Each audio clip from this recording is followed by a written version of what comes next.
Evening sports fans, this is Ryan Bergner, sports writer and columnist with the Daily Courier. If you missed tonight's Northern Arizona Suns action, they ended up losing today's contest against the Santa Cruz Warriors, 107-93.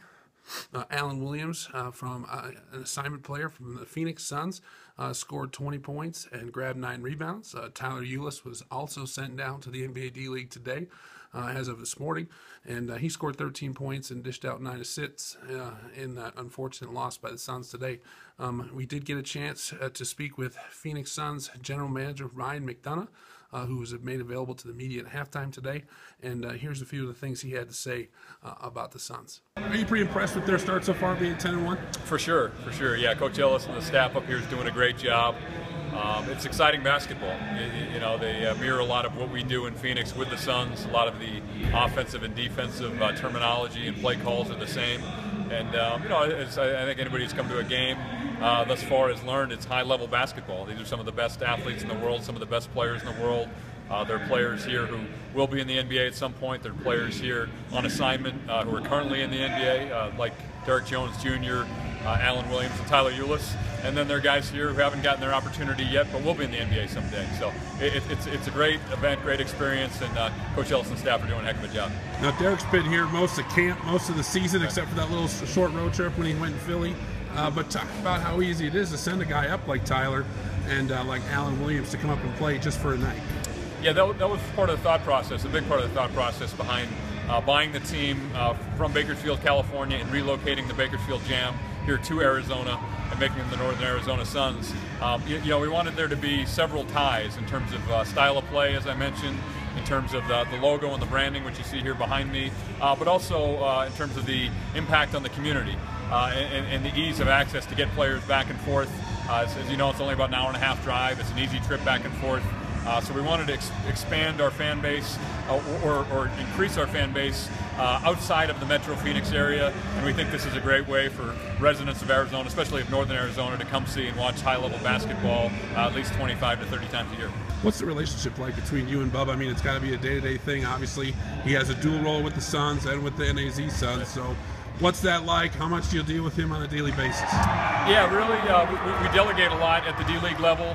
Bubba Burridge, who's our director of player personnel with the Suns and also the general manager of the Northern Arizona Suns, he wears 2 hats. He does a lot, as does Louis Lehman, who works in our front office with the Phoenix Suns and is the assistant GM here in Northern Arizona. So basically what we told those guys and Coach Ellis is, you know, run it like it's your team. And we only have input as far as signing off on what they want to do. But as far as trades, player signings, you know, we leave that up to them. One of the questions that was asked of Phoenix Suns general manager Ryan McDonough was how tough it was to get players like Tyler Ulis and Alan Williams time in the NBA D-League. They don't get a lot of time at the NBA level, but he said that this was actually tonight's game against the Santa Cruz Warriors was a unique opportunity to get those guys some playing time. It's tough throughout the course of an NBA season, especially when you're in the midst of it like we are now, to find opportunities that line up where the schedules line up. This was a unique opportunity where the NBA schedule and the D-League schedule lined up perfectly with the Suns at home last night against the Knicks and then tomorrow against the Spurs. It was an easy and quick assignment. As I mentioned to you this morning, the plan was to have Tyler and Alan come up here. They were up here for shoot-around this morning at 10 o'clock. They'll play with the team tonight, and then most likely we'll recall them after the game. They'll drive back down to the Valley and be with us for Suns shoot-around tomorrow and be available to play the Spurs tomorrow night. So you've probably seen a lot of good things out of Elijah Millsap then, if you've been watching those games. Yeah, Elijah's played really well. He's obviously a guy who's been in the NBA before. I think he's one of the premier wings in the D-League, especially in terms of a guy who can score some but also defend at a high level.